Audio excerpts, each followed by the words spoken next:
Question and answer 52. I know. Here we go. What are some definite goals you are still working on? Definite goals, I would say I'm already out of debt, so that's a great thing.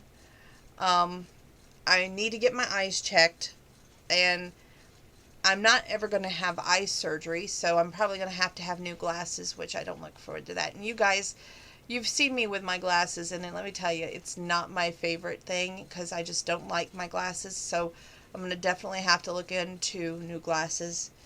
Um, and getting my SUV all the way paid off, that would be a definite goal. And I'm keeping this one because it's going to be the family truckster for a while. By law, toy guns, should they be banned? Absolutely.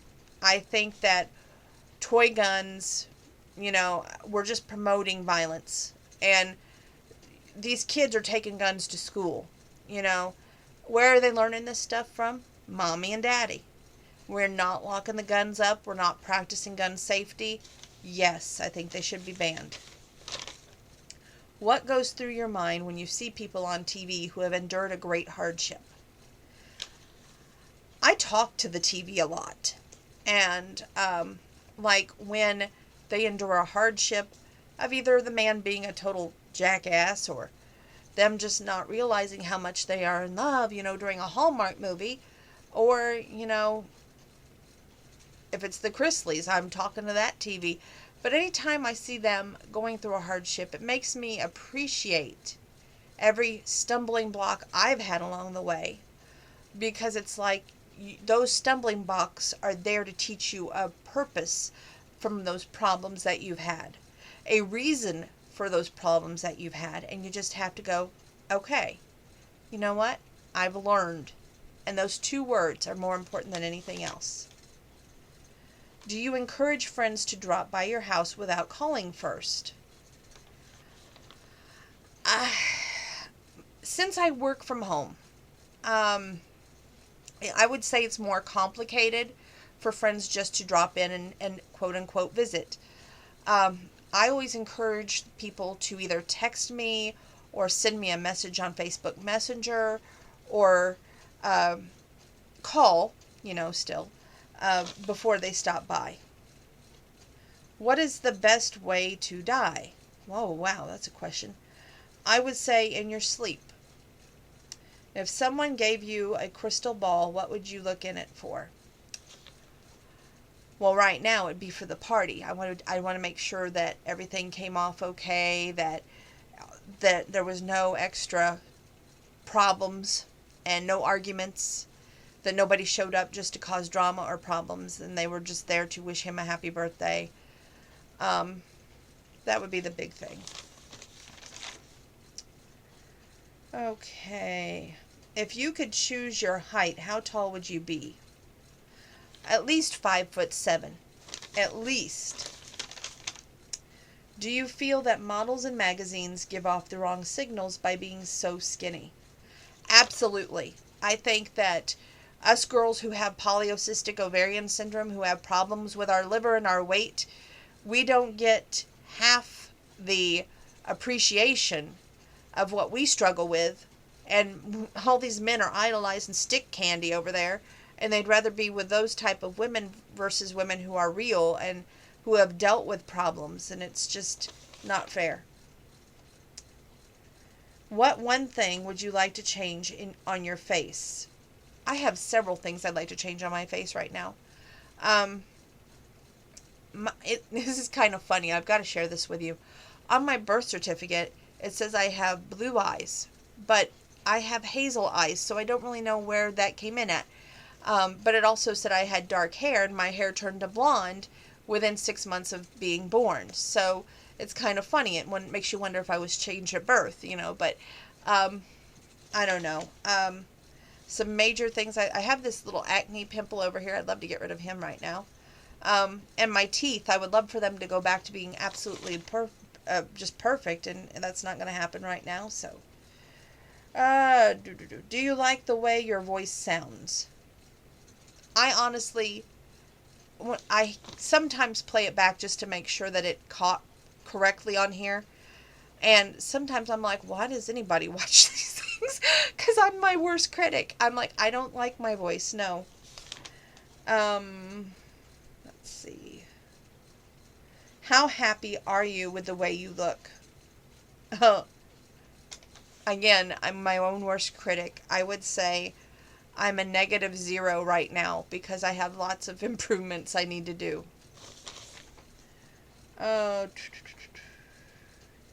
If you got a tattoo, where would you want it to be? I've always wanted just a little butterfly, not very big, and I want it on my ankle. And there was so many reasons why just a butterfly and why on my ankle. But I have a fear of needles, A, and B, I just I don't know. I've thought about it. I used to want one mainly because Mike had a tattoo, and well, he had lots of tattoos, and Josh had tattoos, but I never really, after that it was just like tattoo. I thought about it, and I even thought maybe I should go do that, but it never came to fruition. And there's nothing wrong with it. It's just I have a fear of needles, and I always thought, what if I'm going to be in that kind of pain without laughing gas? I don't see it happening. But I always thought if I did, then my man would be right there and I could hold on to him and focus on him while this thing's going on. But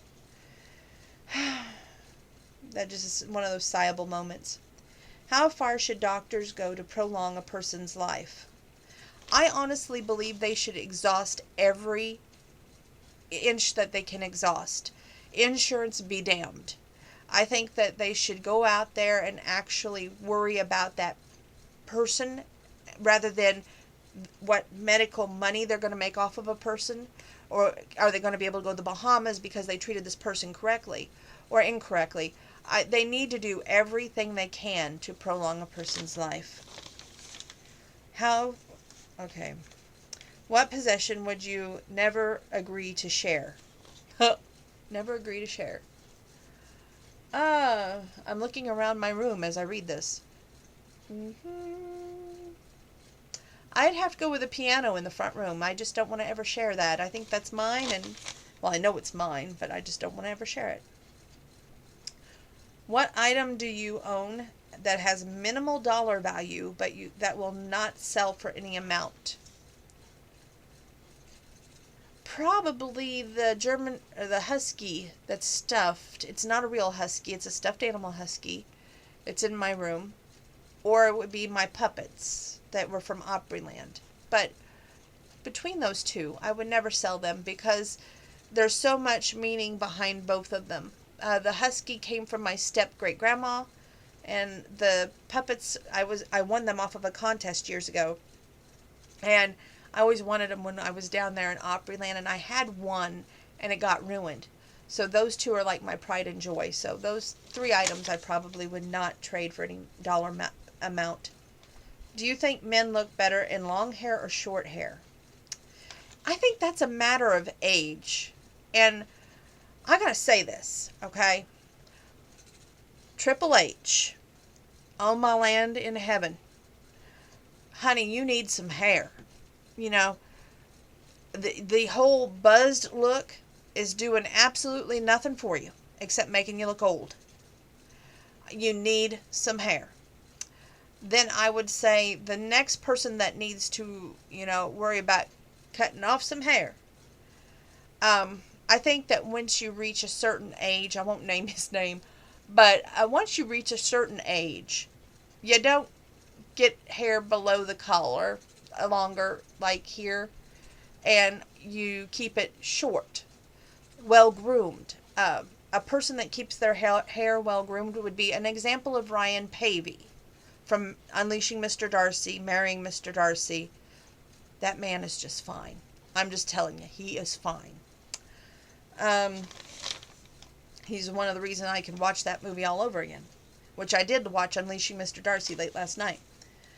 Okay. What do you think are the secrets to a longer, healthier life? You can go radical and pull some of the things from your life that you've had for years. Or you can do it moderately. Or you can do some exercise. But honestly, everybody's body is built differently. And every makeup of our body is built differently. No two bodies are the same. I don't indulge in pizza. That's the only thing, or pop. Those are the two things that I don't indulge in. I have been lackadaisical, and I indulge in other things that I shouldn't indulge in, like red meat, bread, French fries. But there's times that I get so depressed throughout my life lately that it's easy to fall back on that. I took away chocolate again, which that's probably a good thing, although there's days I wonder about that. But, and I love sparkling water. It seems like I can live on those sparkling water lately, different flavors. But other than that, I think the secret to a happy life or healthy life is more about being happy. And if you're happy, then you'll live longer, happier life, healthier life. What things would you not change about yourself?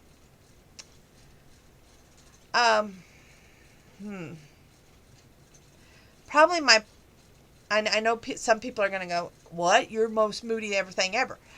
If you get to know me, I have a bubbly, sparkling personality.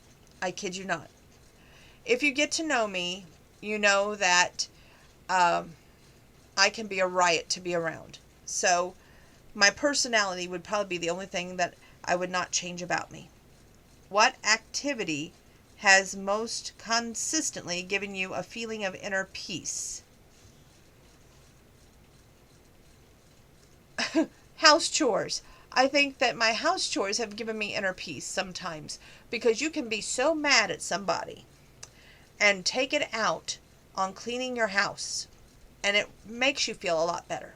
Just saying. Is love of money the root of all evil? I believe it is. I believe that if the only thing you worry about is the almighty dollar, when you die and you go to the Golden Gates up there to meet St. Pete, is he going to say how much is in your bank account? Or how did you treat your family? How did you treat your friends? And if you can't answer that question truthfully and honestly, and just worry about how much is in your bank account, that is the root of all evil. And that completes question and answer 51. Thank you for joining me tonight. God bless.